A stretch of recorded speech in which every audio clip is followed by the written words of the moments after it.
Hello, good morning everyone. So, unang tanan, magpailailas ko, I'm Narciso Nies Jr.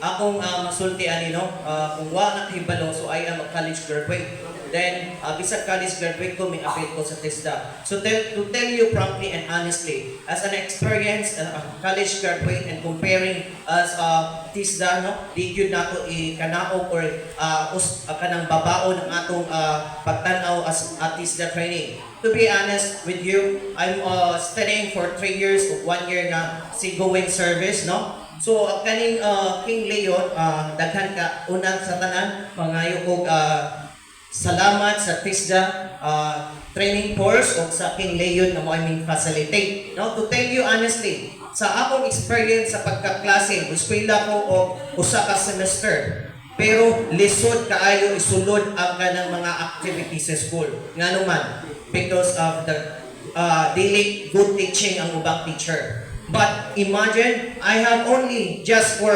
1 month or more pila ka days, no? So, the King Leon Integrated Farm make me more competitive enough, to be honest. So, bisa magkuhan taron actual, no?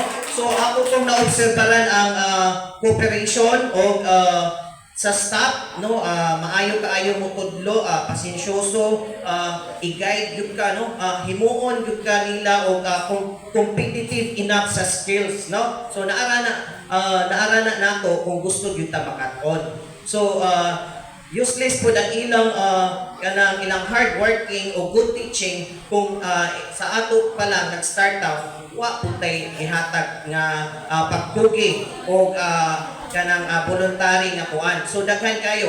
Honestly, kung mispila kag college, it's take pila ka years. But there just only 1 month or 2 months depende sa training course, competitive kayo ka. Lalo na kung mispila ka everyday mo operate ka o mo exam ka, so competitive kayo ta. So ako lang masulti, no, ang pagtrabaho or ang pagkuan sa kinabuhi wala na sa status sa individual kung graduate ka, undergraduate, training course lang. To tell you honestly, mag-unsa man ning 4 years.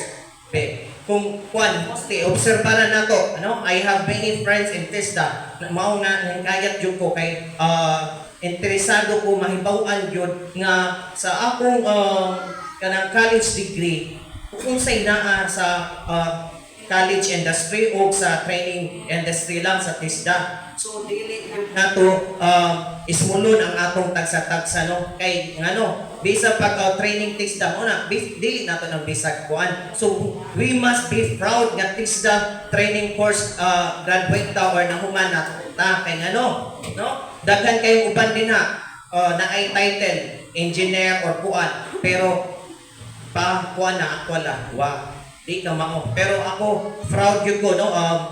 Thank you very much sa King Leon Integrated Farm for making me more competitive. Kung dili lang anak, sultian ta mo, bisag RMO, main rice machinery operation, no? At the end, one day lang, to tell you honestly, I can teach you how to make a business. Ngana ka nindot o ka maayo mo tudlo si Sir Rex, no? To be honest, applicable, i-apply din na nako na siya. So nangayo ko ni Sir o kanang form, just only buta na to 1 week to 3 days, no? So dako kayong impact, so nakuan ni. So karon na-apply nako sa akong kuan sa buko business nako uban pa, so nakorek ang uban pa nga mga idea nga wa di ko kahibaw. So daghan kayong tabang gyud kaayo ang atong kuan. So atong palakpakan ang kuan King Leon Integrated Farm. Thank you very much sir. Daghan kayong salamat.